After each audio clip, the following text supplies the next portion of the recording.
Hello বন্ধুরা, আবার নতুন ব্লগে তোমাদের সবাইকে ওয়েলকাম। আশা করছি তোমরা সবাই খুব ভালো আছো। তোমাদের জন্য রান্না পুজোর বড় ব্লগ নিয়ে চলে এসেছি। আমার সেই দিন সকালে একটা মেকআপের কাজ ছিল, কাজ থেকে চলে এসেছি প্রায় 12:30টার মধ্যে। তো আমি এখান থেকে খাওয়া দাওয়া করতে আমরা চলে গেছিলাম। তো এই যে দেখো আমার হাতের নখগুলো, এগুলো ছিল আমার ফল্স নখ বা হাতে, আর ডান হাতটা ফাঁকা ছিল। তো যেহেতু নখ কাটার একটা নিয়ম আছে, তো আমি ভাবছিলাম কোন হাতে নখ কাটবো, তো বাঁ হাতে তো ফলস নখ, ওই জন্য ডান হাতেই কেটে নিয়েছিলাম। তো এখানে দেখতে পাচ্ছ কচু শাক। এই শাকগুলো হচ্ছে কি আমরা যে মাঠ থেকে কাটতে গিয়েছিলাম, তোমাদের সঙ্গে ভিডিও শেয়ার করেছি। তো সেখানে তারপর আমরা খাওয়া দাওয়া করে নিয়েছিলাম, ডাল ভাত, কুঁদরি ভাজা, ডিমের তরকারি সকালবেলা খাওয়া দাওয়া হয়েছিল।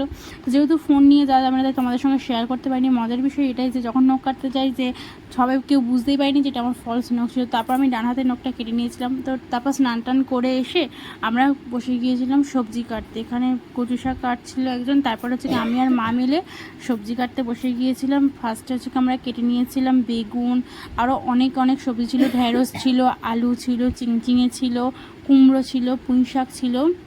আর রান্না পুজো তো প্রচুর নিয়ম, তার মধ্যে যতটা পেরেছি কিছু কিছু তোমাদের সঙ্গে শেয়ার করার চেষ্টা করেছি।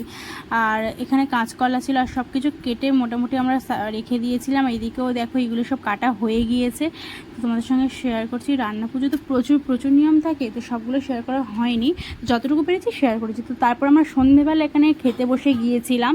এখানে ছিল ঘুগনি, মুড়ি, এগুলো নিরামিষই ছিল সব কিছু। আর যেহেতু এখানে নিয়ম যে খাওয়া দাওয়া করে তারপর রান্না করতে হয়, তো সেই কারণে হচ্ছে কি আমরা ফার্স্ট খেয়ে নিচ্ছিলাম। তো তো ঘুগনিটা হচ্ছে কি বাবা করেছিল, তো সেই কারণে ঘুগনিটা খুব সুন্দরই হয়েছিল। তোমরা জানো যে বাবা হচ্ছে কি কত সুন্দর রান্না করে। আগে বাবার রান্না তোমাদের সঙ্গে শেয়ার করেছি। তো এই মানে বাড়ির কোনো এরকম কিছু হলে বাবাই প্রায় সময় রান্না ফান্না করে আর কি। তো এই যে এইটা হচ্ছে কি আমরা খেয়েছিলাম, ঘুগনিটা খুব টেস্টি হয়েছিল। তো তারপরে আমিও খেয়ে নিচ্ছিলাম। এখানে সবাই একসাথে বসে আমরা খাওয়া দাওয়াটা করছিলাম।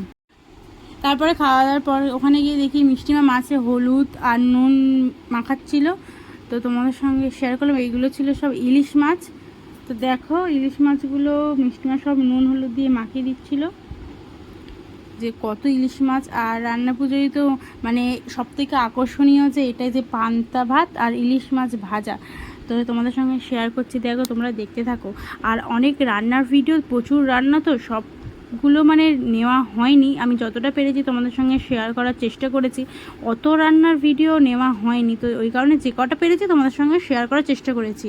আর তোমাদের ভিডিওটা কেমন লাগলো তোমরা অবশ্যই জানিও, ভালো লাগলে অবশ্যই তোমরা লাইক কমেন্ট শেয়ার করো। আর আমার চ্যানেলটাকে তোমরা যারা এখনও সাবস্ক্রাইব করে দাও না, তোমরা অবশ্যই সাবস্ক্রাইব করে দিও। তো এখানে বসে গেছিলো কচু শাক সেদ্ধ। কচু শাকটা খেতে না খুবই ভালো লাগে।